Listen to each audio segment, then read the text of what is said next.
భయం లేకుండా మనం చేసే ప్రతి కార్యక్రమానికి సేవకులు వెనకాల సపోర్టా? మనం చేసే ప్రతి చెడ్డ క్రియకి సేవకులు వెనకాల సపోర్టా అండి? భయము కలిగి నేను ఆ పని చేయలేదండి. మన సహవాసంలో ఆమె భయంకరమైనటువంటి అన్యుల కుటుంబం నుంచి వచ్చారు. అసలు వాళ్ళ ఇంటికి వెళితే మనకు నిద్ర పట్టదు కూడా, అంత భయంకరమైన విగ్రహారాధన. అట్లాంటి కుటుంబంలో నుండి ప్రభువుని నమ్ముకొని, దేవుని మీద ఆధారపడి, సంఘం మీద ఆధారపడి, సేవకులు నమ్ముకొని వాళ్ళ 3 పిల్లలకి క్రైస్తవ వివాహాలు చేశారు. నేను అందుని బట్టి ఎంతో సంతోషిస్తా. చాలామంది ఉన్నారు అలాగా మన సహవాసంలోనే. కానీ కొంతమందిని సైతాను కన్ను వేసి, సైతాను చెరపట్టి లాగి దేవుని నామానికి మహిమ రాకుండా చేస్తున్నాడు. ఇప్పటి వరకు జరిగిపోయింది ఏదో జరిగిపోయింది. దేవుడు ఇంకా మనకు అవకాశం ఇస్తున్నారు. దేవుడు ఇంకా దీర్ఘశాంతం వహిస్తున్నారు మన నిమిత్తమే. తెలిసిన తర్వాత కూడా తప్పు చేస్తే దానికి క్షమాపణ ఉంటుందా?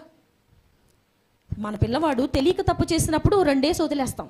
తెలిసిన తర్వాత కావాలని తప్పు చేస్తే ఊరుకుంటారా? తల్లిగా తండ్రిగా ఎక్కువగా శిక్షిస్తారు, ఎక్కువగా కఠినమైన శిక్షిస్తారు. నేను చెప్పాను కదా నీకు అలా చేయొద్దని, మనం చెప్పాను కదా నీకు అలా చేయొద్దని, మనం చెప్పాను కదా ఇలా చేయొద్దని అని ఎంత కోపంతో, ఎంత ఆయాసంతో మనం మన పిల్లల్ని కొడతాం, వాళ్ళని శిక్షిస్తాం.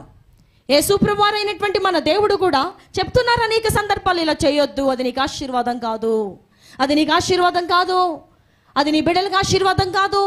దేవుని పేరిటే సమస్త క్రియలను జరగనివ్వాలా. అది ఎవరైనా చనిపోయినా, ఎవరైనా పుట్టినా, everything should be done to glorify God. దేవుని నామానికే మహిమ కలుగునట్లుగా బంధువుల మాట వినొద్దు. దయచేసి చెప్తున్నాను, బంధువులు మొహమాటం కోసం ఏమీ చేయదు. రేపొద్దున నీ బంధువులు నీకు అడ్రస్ కారు. రేపొద్దున నీ బంధువులు నిన్ను దేవుని రాజ్యంలోనికి చేర్చలేరు. నీ ఆత్మను వారి దేవుని రాజ్యం దాకా తీసుకుని పోవడానికి వాళ్ళు ఏమీ సపోర్ట్ ఇవ్వరు. వాళ్ళు నీలాంటి మనుషులే. వాళ్ళు ఒక రోజున నరకంలో కన్నులు తెరవబోతున్నారు. వారు చెప్పిన మాటలు విని మౌమాటపడి అన్ని కార్యక్రమాల్లో దేవునికి విరుద్ధమైన పనులన్నీ చేసి అనవసరంగా నరకానికి ప్రయాణం మొదలు పెట్టద్దు. మన చేతులు పవిత్రమైన చేతులుగా ఉంచుకోవాలి. ఎంతమంది మీ భార్య భర్తలు గొడవ పడకుండా ఈ సంఘానికి ఇక్కడికి వచ్చారు? ఇప్పుడు కాసేపట్లో మనం బల్లారాధన తీసుకుంటాం కదా, కాసేపట్లో మనం క్రీస్తు ప్రభు రక్తము, క్రీస్తు ప్రభు యొక్క శరీరం అని ఎంతో చక్కగా తీసుకుంటాం కదా. Are you eligible? మనము అర్హులుగానే అందులో చేపెడుతున్నామా?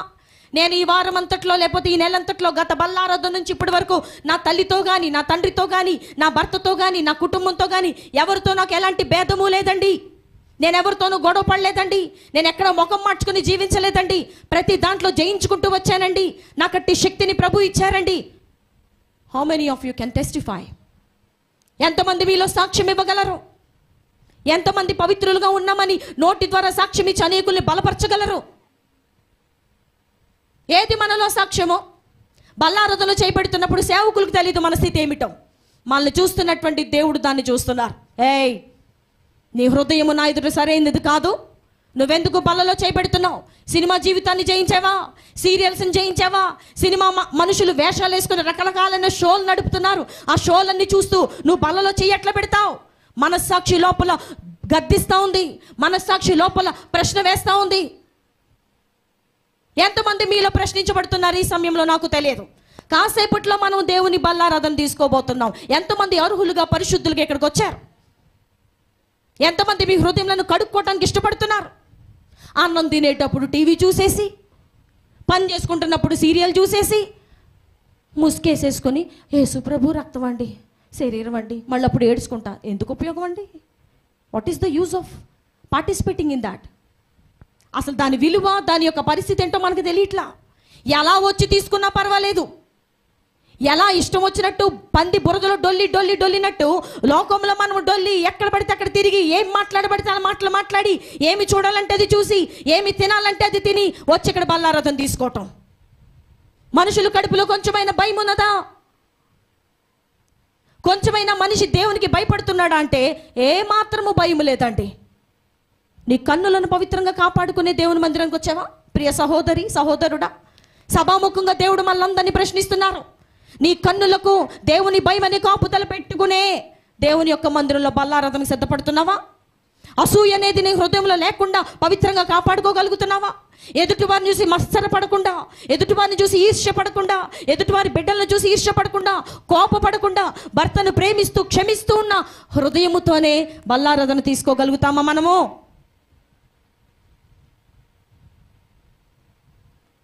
ఇక్కడ మనం చూసినటువంటి వాక్య భాగము మీ అందరికి ఇష్టం లేనిది ఏంటంటే అత్తాకోడళ్ళు. అత్తాకోడలు గురించి మొదలెట్టిందమ్మా ఈవిడి, ఇంక ఇప్పుడు అప్పుడే ఆపదు. అత్తని ప్రేమించమంటది, కోడల్ని ప్రేమించమంటది. అసలు ఆ రెండు కాంబినేషన్ అసలు బాగోదు. ఆ అత్తాకోడలు అనే కాంబినేషన్ అసలు సైతానిగాడికి ఎంత ఇష్టమో. ఎందుకంటే గొడవలు పెట్టడానికి బాగుంటుంది. అత్తగారికి కోడలికి మధ్యలో గొడవలు పెట్టడం చాలా సులువు, అందుకే సైతానికి ఎంత ఇష్టమో. కానీ దేవుని వాక్యం ఈ రోజున మనతో ఏం మాట్లాడుతుందంటే, నయోమి 2 కుమారులు, భర్త, నలుగురు కలిసి బెత్లెహేము నుండి ఎక్కడికి వచ్చారు? మోయాబు దేశానికి వచ్చారు. ఎందుకు వచ్చారు? బెత్లెహేములో కరువు వచ్చింది, ఆహారం లేదు, తినటానికి లేదు, ఇబ్బంది పడుతున్నాం, అందుకనే మోయాబు దేశానికి ప్రయాణమై వచ్చారు.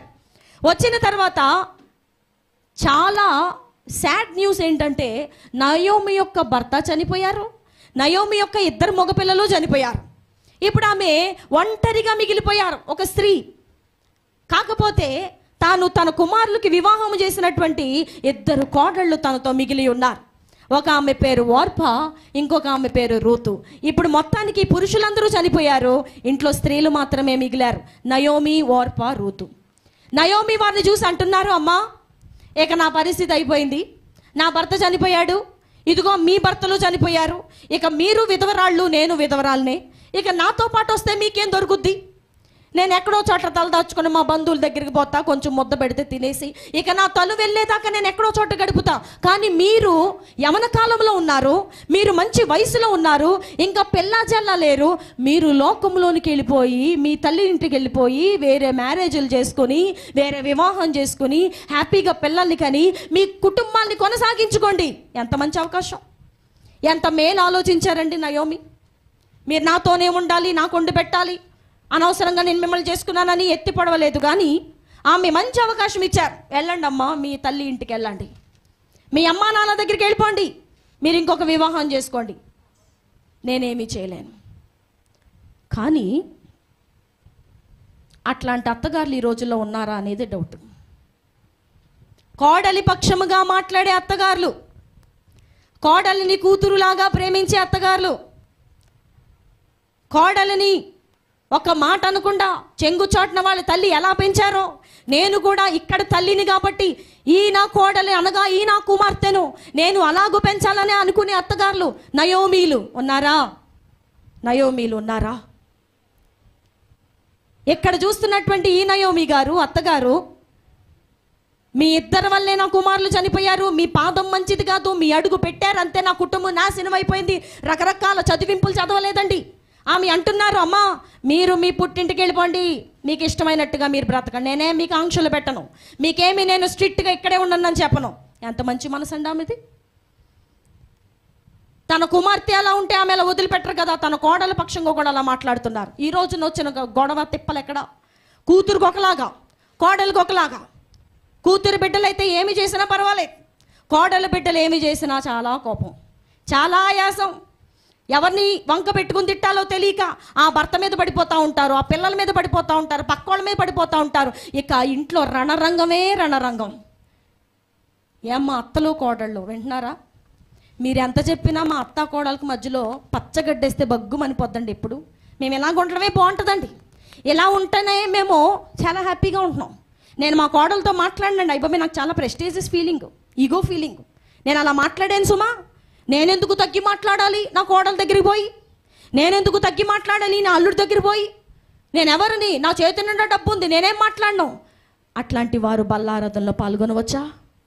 అట్లాంటి వారి మనస్సాక్షి వారి మీద నేరారోపణ చేస్తున్నప్పుడు, అమ్మాయి నువ్వు సరిగ్గా లేవు, నీ ఇంటికి వచ్చినటువంటి కోడలు నువ్వు ప్రేమించడం లేదు, నీ ఇంటికి వచ్చినటువంటి అల్లుడు నువ్వు ప్రేమించడం లేదు, నీ తల్లిదండ్రులు నువ్వు ప్రేమించడం లేదు, నీ పిల్లలు నువ్వు ప్రేమించడం లేదు. ఎంతమంది మీ కుటుంబాలలో మీ ఇంటికి వచ్చినటువంటి కోడలునో అల్లుడునో లేకపోతే బయట నుంచి వచ్చిన వారిని ప్రేమించగలుగుతున్నారు, క్షమించగలుగుతున్నారు? వాళ్ళ మీద ఎంతసేపు నెపాలు మోపడానికే చూస్తారు తప్ప మనిషి యొక్క మనసు మారు మనసు లేని మనసు, అది మార్పు చెందని మనసు. ఆ అమ్మాయి ఏం చేసినా తప్పే, కొడుకు ఏం చేసినా కరెక్టే. వింటున్నారా? ఏమండి, మన ఇంట్లో ఉన్నటువంటి మన పిల్లలు మనకు ముద్దే, కానీ తప్పు చేసినప్పుడు కూడా ముద్దంటే ఎట్లాగా? ఓ విచక్షణ జ్ఞానాన్ని ప్రభు మనకిచ్చారు కదా. What is right, what is wrong, ఏది మంచిదో, ఏది చెడ్డదో, ఏవి నీచమైనవో, ఏవి ఘనమైనవో అన్నీ దేవుని వాక్యం ద్వారా మనకు తెలియజేస్తున్నారు. కోడలు చేస్తే తప్పు, కొడుకు చేస్తే రైటు.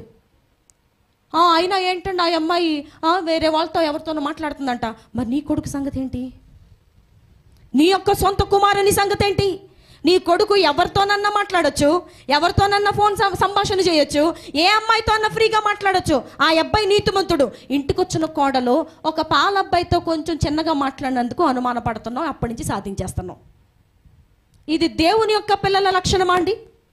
ఇది క్రైస్తవ కుటుంబాల్లో ఉండవలసినటువంటి ఈ సందర్భమా?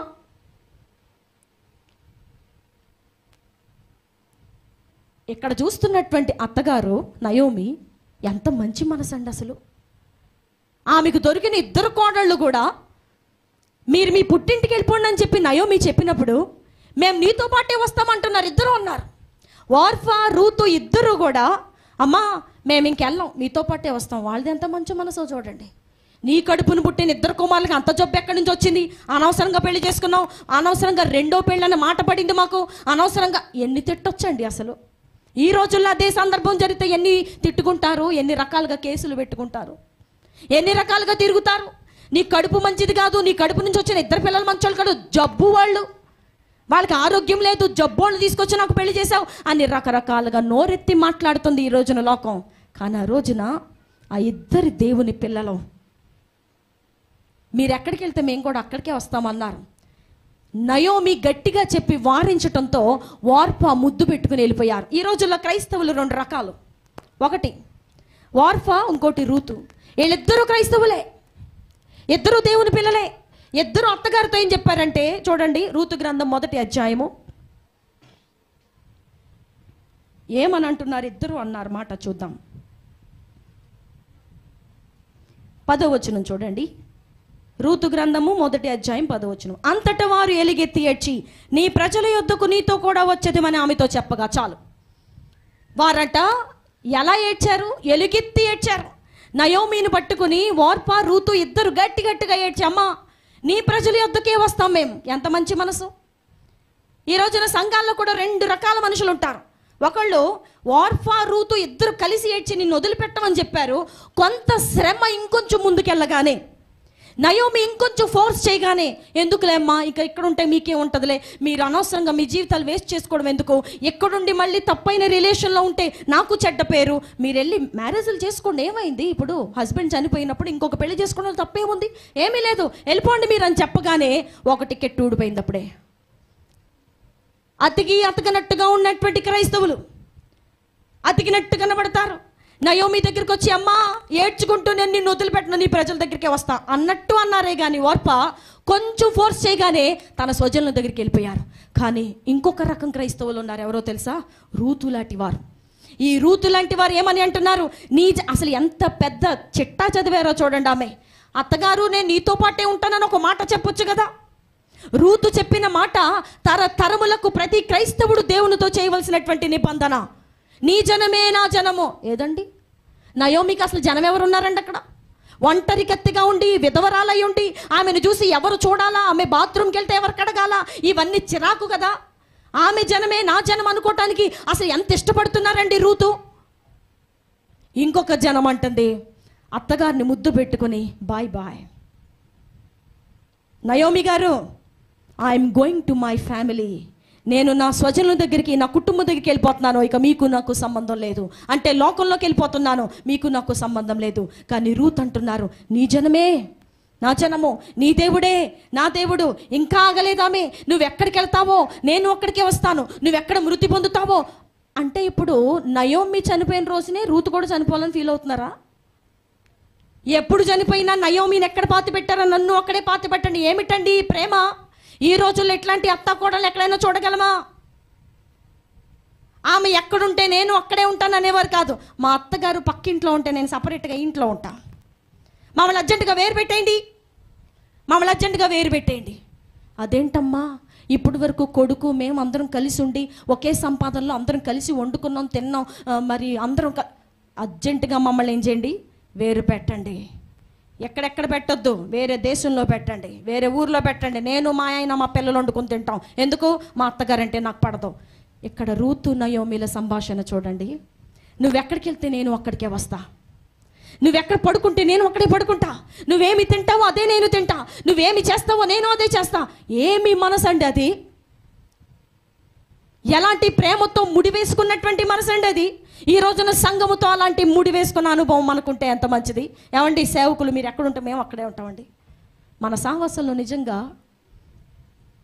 దేవుని సేవకులకు కుడిభుజంగా ఉన్నవారు చాలామంది ఉన్నారు. అట్టి వారిని చూసి మేము నిత్యము సంతోషపడుతూ ఉంటాం. ఏమన్నా ఒక పేరా రెండు పేర్ల, చాలామంది పేర్లు చెప్పాలి చెప్పుకుంటూ పోతే. ఇటు వాక్యాలు విని ప్రభు వారిని రూతు లాంటి మనసు కలిగిన వారుగా తీర్చిదిద్దుతున్నారు. ఇంకా తీర్చిదిద్దుతారు, ఇంకా తీర్చిదిద్దుతారు, ఇంకా త్యాగపూరితమైన మనసులతో నింపుతారు. అపవాది మనసు ఏంటంటే వార్పాలాగా బయటికి వెళ్ళిపో అని చెప్పే మనసు. కానీ దేవుని మనసు ఏంటంటే ఆమె పేదరాలైనా, ఆమె విధవరాలైనా, ఆమె ముసలావిడైనా చేసుకోలేని బాబోయ్, ఇప్పుడు నేనుంటే ఈమె యొక్క బాధ్యత అంతా నేనే చేయాల్సి వస్తుంది. అవునా కాదా? ఇప్పుడు నయోమి మంచాన పడ్డారు అనుకోండి, పెద్దవిడైపోయారు, మంచాన పడ్డారు, తెలియకుండానే 1 and 2 చేసేసుకుంటున్నారు మంచం మీద. ఎవరు చెయ్యాలి? తన దగ్గర ఉన్నటువంటి రూతే చెయ్యాలి. రూత్కి ఇవన్నీ తెలిసి కూడా ఎందుకు నీ జనమే నా జనము, నీ దగ్గరే ఉంటానని చెప్తున్నారు? ఎంత చిరాకు పనులు చేయాలని చూసినా ఇవంతా ఎక్స్పెక్ట్ చేసుకుని ఆలోచించి నేను నిన్ను చూడను బాబోయ్, ఇప్పుడు ఉంటాను, నువ్వు మంచాన పడ్డాక నేను వెళ్ళిపోతానని అనట్లేదామే. నువ్వు ఎక్కడ మృతి పొందుతావో నేను అక్కడే పాతి పెట్టబడతా. నీ జనం ఎవరున్నారో వాళ్ళే నా జనం, ఇంకా నాకంటూ వేరే జనం లేదు. నీ సైడ్ ఉన్న జనమే నా జనం. ఎవరన్నా చెప్పగలరా? అత్తగారింటి వైపు వాళ్ళు వస్తేనంట గిన్నెలు ఇసిరేస్తారంట, అమ్మగారింటి వైపు వాళ్ళు వస్తే గిన్నెలు నిండుతాయంట. మా అమ్మ వచ్చింది, మా నాన్న వచ్చాడు, మా చెల్లి వచ్చింది, అమ్మా మీకు ఏముండి పెట్టను, ఏమండి 1 kg మటన్ తండి. ఎందుకు? మా అమ్మ వాళ్ళు వచ్చారండి. అదే ఈ అమ్మ మరి మా మమ్మీ వాళ్ళు వచ్చారు. వస్తే అప్పుడే క్వశ్చన్లు ఏమైనాయి స్టార్ట్ అయినాయి. టీ గిన్నె తీసి కింద గట్టిగా పెట్టడం, టీ వంపేసుకోవటం, డబ్బాలు గడగడలాడించటం, పంపు గట్టిగా కొట్టడం, బాత్రూమ్ డోర్లు టపటప వేయటం. ఎక్కడొచ్చింది డిఫరెన్స్ అంటే వాళ్ళ అమ్మ నాన్న వచ్చారు, నాకు ఇష్టం ఉండదు. అదే మా అమ్మ నాన్న వస్తే ఎంత ముఖం అయిపోద్ది నాకు. వాళ్ళ కోసం అన్నీ తెప్పించేస్తా. పాపం మీ అమాయకులైన భర్త ఏం చేస్తారు? పోన్లే పాపం కష్టపడి వచ్చారు కదా అని కేజీ ఆమె ఏం చెప్పి తెచ్చేస్తారు. అదే వీళ్ళ తల్లిదండ్రులు వస్తే మాత్రం ఈ అమ్మ ఏమీ చేయదు. ఇదండి మారు మనసు అంటే. ఇక్కడ రూతుని నయోమిని చూడండి. ఓ ప్రియమైన అత్తగారులు కోడళ్ళారా, నీ జనమే నా జనము, మీ ఇంటి వాళ్ళే నా ఇంటి వాళ్ళు, ఇక్కడ నుంచి మీ ఇంటి పేరేదో నా ఇంటి పేరే. మేము అప్పుడప్పుడు బుక్కుల మీద పేర్లు రాసుకునేటప్పుడు విజయ్ గారి ఇంటి పేరు కూడా పేరమ్మ అని రాస్తాను నేను. వాళ్ళ ఇంటి పేరు ఎం, కానీ నేనేం రాస్తానంటే పేరం విజయరత్నం అని రాసి కొంచెం ఆట పట్టిస్తూ ఉంటా. మీరు ఇక్కడికి వచ్చారు కాబట్టి మీ ఇంటి పేరు మార్చుకోవాలని. చూడండి, అట్టి ప్రేమ అందరిలోనూ ఉండదు. నయోమి రూతులాగా నీ జనమే నా జనము, నీ దేవుడే నా దేవుడు. మోయాబీయురాలైనటువంటి రూతు, విగ్రహారాధన కుటుంబం నుంచి వచ్చినటువంటి రూతు సడన్గా నీ దేవుడే నా దేవుడే అని అనటానికి గల కారణం ఏమిటి? నయోమి పేరట చాలా ఆస్తులు ఉన్నాయని ఆస్తుల మీద ఆశపడి ఇలాంటి మాటలు మాట్లాడుతున్నారా? ఆమె రిక్తురాలిగా నన్ను దేవుడు చేశారని చెప్పారు కదా. మీకు దేవుడిచ్చినటువంటి మీ కోడళ్లను ప్రేమించడం ప్రారంభించండి ఈ దినము నుంచే. మీకు దేవుడిచ్చినటువంటి అల్లుళ్లను ఈ దినము నుంచే ప్రేమించడం ప్రారంభించండి. రేపు దేవుడు ఒకవేళ వారినే మీకు దిక్కుగా చేయవచ్చు. మా కూతురుంది చాలా బాగా చూసేస్తుంది అని అనుకుంటారు తల్లులు. వచ్చిన కోడల్ని వెలిచూపు చూస్తారు. జరిగేదే, నేను కొత్తగా ఏమీ చెప్పటం లేదు, ప్రతి కుటుంబంలో జరిగేదే. కోడల్ని ఒక చూపు, కూతురుని ఒక చూపు. కూతురికైతే అన్నీ కొనిస్తారు ఇంటికి వస్తే, కోడలకు మాత్రం ఏమీ కొనరు, ఏమీ కొనరు. ఇప్పుడు మీలో మీకు అర్థమవుతూ ఉంటుంది నేను చేసేవన్నీ తప్పులే అని. పరిశుద్ధాత్మ దేవుడు మన హృదయాన్ని ప్రశ్నిస్తున్నప్పుడు everything we are doing is wrong. మనకి బైబిల్లోనే ఉన్నారు ఆదర్శవంతమైన అత్తలు కోడళ్ళు. ప్రేమించాలండి, అదే మనకు కావాల్సింది. వాళ్ళు ఎలా ఉన్నారు, ఏ రేంజ్లో ఉన్నారు, వాళ్ళు ఎక్కడి నుంచి వచ్చారు, ఏ కులం, ఏ మతం, ఇది కాదు మనకు కావాల్సింది. క్రీస్తు ప్రభువులో వారు కడగబడ్డారు, నాకు అత్తగారు అయ్యారు, నేను ఆమెను ప్రేమించటమే. కొన్నిసార్లు మాటల ద్వారా కొంచెం కఠినమైన మాటలు నా మీదకి ఇసురుతున్నారా, అయినా పర్వాలేదు, నో ప్రాబ్లం. యేసు ప్రభువారి మీద నిందలు మోపినంత నిందలు నా మీద మోపటం లేదు కదా. యేసు ప్రభువాన్ని కుళ్ళ పొడిచినట్టుగా నన్నేమి వాళ్ళు కొరడాలతో కొట్టడం లేదు కదా, నేనైనా ప్రేమించాలి, అప్పుడే మన యొక్క క్షమాగుణం బయటపడుతుంది. ఎవరు చెప్తారు? ఏమండి, మీ జనమే నా జనం అండి. నేను రాను, నాకు సంబంధం లేదు అసలు మీ వాళ్ళతో, నేను వెళ్ళను. ప్రియమైన దేవుని బిడ్డలారా, దేవుని పక్షముగా ఉన్న ప్రతి కోడలు, దేవునిలో మారు మనసు పొందిన ప్రతి కోడలు, ప్రతి అత్తగారు ఇలాగే జీవిస్తారు. ఎలా? నయోమి రూతులాగా. మీలో ఎంతమంది అలా ఉంటున్నారు? నేను చేతులు ఎత్తిచ్చినప్పుడు అనవసరంగా మీరు అనవసరంగా ఫీల్ అవటం నాకు ఇష్టం లేదు. కానీ వాక్యం విన్న తర్వాత నుంచి అయినా మీ ఇంటికి వెళ్ళిన తర్వాత మీ ప్రవర్తన మార్చుకోవడానికి ప్రయత్నించండి. ఇప్పటి వరకు కోడలతో ముభావంగా కూర్చున్నావా ఒక అత్తగారిగా? ఈ రోజు నుంచే నయోమిలాగా మార్చబడ్డానికి ప్రయత్నించు. ప్రభువా, నన్ను ఒక నయోమిలాగా చేయండి. నయోమి అన్న పేరుకు అర్థం ఏమిటండి? మధురము. నయోమిలాగా మధురముగా నన్ను చేయండి. నేను నా అత్తగారిని ప్రేమిస్తాను. ఎందుకు నేను ప్రేమించకూడదు? నా తల్లిని ఎంత బాగా ప్రేమిస్తానే, ఆమెకు కావలసినవన్నీ కొనిస్తానే, అత్తగారిని మాత్రం అస్సలు పట్టించుకోను నేను. అదేమన్నా మనసా? దేవుడు చూసి సంతోషించే మనసా? చెప్పండి మీరే. ఒక అత్తగారిగా పెద్దవాడిగా నువ్వు ఉన్నావు, మీరున్నారు. మీకంటే సగం వయసు కూడా లేనటువంటి మీ కోడలతో మీకు యుద్ధం ఏమిటండి? మీకంటే సగం వయసు కూడా లేనటువంటి మీ అల్లుడితో మీకు యుద్ధం ఏమిటండి? వాళ్ళకి మాకు పడదండి, విడాకులు తీసేసుకుంటామండి. విడాకులు తీసుకోవడానికి దేవుడు జతపరచలేదు సుమా. దేవుడు జతపరిచిన వారిని మనుషులు ఏం చేయకూడదు? వేరు చేయకూడదు. ఇక ఆమె ఇష్టం లేదు కాబట్టి, ఆమె ప్రవర్తన బాగోలేదు కాబట్టి విడాకులు ఒకటే మార్గము కాదు. అసలు ప్రాబ్లం ఎక్కడొస్తుంది? మేము ఎందుకు ప్రేమించలేకపోతున్నాం? ఆమెను ఎలా మారు మనసునకు దేవుడు గురించి ఎలా ప్రార్థన చేయాలి? ఇది క్రైస్తవుని యొక్క లక్షణం. బయట లోకస్తులకు లాగా, మారు మనసు లేని వాళ్ళకి లాగా వాళ్ళ విడాకులు తీసుకుంటారు. ఎందుకు తీసుకుంటారు? వాళ్ళకి సమాధానం తెలియదు, వారికి క్షమించడం తెలియదు, దేవుని ప్రేమ అంతకంటే తెలియదు. మనకు కూడా తెలీదా? దేవుడు మనకు నేర్పలేదా? యేసుప్రభువారు సిలువ మోస్తూ ఆయన చెప్తున్న మాట ఏంటండి? నా కోసం ఏడవకండి, మీకోసం, మీ పిల్లల కోసం ఏడవండి. మీ కోడళ్ళ కోసం, అల్లుళ్ళ కోసం ఏడవాలి మీరు తల్లులుగా, అత్తలుగా. అయ్యా, నా కోడళ్ళని మార్చండి అయ్యా. ప్రార్థన చేయడానికి అంశాలు ఏమీ లేనట్టు ఊరంపట తిరుగుతారు కొంతమంది. ఇంట్లో కూర్చొని కుటుంబంలో ఏ గొడవలు వస్తున్నాయి వాటన్నిటి కోసం ప్రార్థన చేయాలి పెద్దవారైన అత్తగారులు. అయ్యా, నా కోడళ్ళని మార్చండి అయ్యా. అయ్యా, నా యొక్క అల్లుడిని మార్చండి అయ్యా. ఎందుకు వారిద్దరు గొడవలు పడుతున్నారు? నేను ఒక మామయ్యగా, నేను ఒక అత్తగారిగా వారి కొరకు ప్రార్థన చేయవలసిన బాధ్యత నా మీద ఉంది. ఏంట్రా ఏమంటుంది? ఇచ్చే విడాకులు ఇచ్చే, విడాకులు ఇచ్చేయి. నీకు అంతగానే సూపర్ అమ్మాయిని తీసుకొచ్చి పెళ్లి చేస్తా. 40 సంవత్సరాలు వచ్చి నీ సూపర్ అమ్మాయి దొరకలా, ఏం చేస్తావు? విడాకులు అన్న పదం నీ నోటికి సులువైనంత మాత్రాన దేవుని వాక్యం అందుకు ఒప్పుకొనదు. క్షమించే మనసు నేర్పాలి మన పిల్లలకి. అబ్బాయి, కొన్నిసార్లు అమ్మాయి కోప్పడుతున్నప్పుడు నువ్వు తగ్గి ఉండాలి. ఏ తల్లులు చెప్తారండి కుమారులకు? అణగొట్టేసాయి, అడిచిపెట్టేసాయి. నీకు వచ్చిన అమ్మాయి నీ మీద చేయి చేసుకుంటుంది, అడిచిపెట్టేసాయి, తొక్కేయి. ఆ అమ్మాయిని ఉద్యోగానికి పంపితే నీ మీద అజమాయిషీ చేస్తుంది, కింద నొక్కేయి. ఇంట్లో పని చేయించు, ఇంట్లో పని మనిషిలాగా వాడుకో. ఇట్లా చెప్పే తల్లులు ఉన్నంతకాలం ఆ కుటుంబాలు బాగుపడవు. దేవుడు ఆదామునకు కింద సహాయాన్ని ఎతికారా, సాటి అయిన సహాయాన్ని ఎతికారా? చెప్పాలి సంఘం అంతా. సాటి అయిన సహాయం. సాటి అని దేన్ని అంటారు? ఆ వ్యక్తికి ఈ అమ్మాయే సరిగ్గా కరెక్ట్గా సరిపో. సాటి ఇంక వేరే వాళ్ళు ఎవ్వరూ సరిపోరు. తక్కువ లేదు, ఎక్కువ లేదు, సమానము. ఆ భార్యకు ఆ భర్త సమానము. భార్యలంటే వంటింటి పనే చేయాలి, ఉద్యోగాలు చేయకూడదు, నొక్కి పెట్టేసేయాలి. నీ మీద అధికారం చేస్తుంది కాబట్టి నోరు మూసేయాలి, తొక్కి పెట్టేయాలి, తన్నేయాలి. ఇలాంటి బోధలు చేస్తున్నారు నేటి దినాల్లో ఉన్న అత్తగారులు, చుట్టూ ఉన్నటువంటి బంధువర్గము. క్రీస్తు ప్రభుని నమ్ముకున్న తర్వాత ఆమె నీ కుమారుడు, ఆమె నీకు కోడలు కాదు, కుమార్తె. అందుకే చాలామంది అత్తగారిని, మామయ్య గారిని మమ్మీ డాడీ అని పిలుస్తున్నారు. ఎందుకని?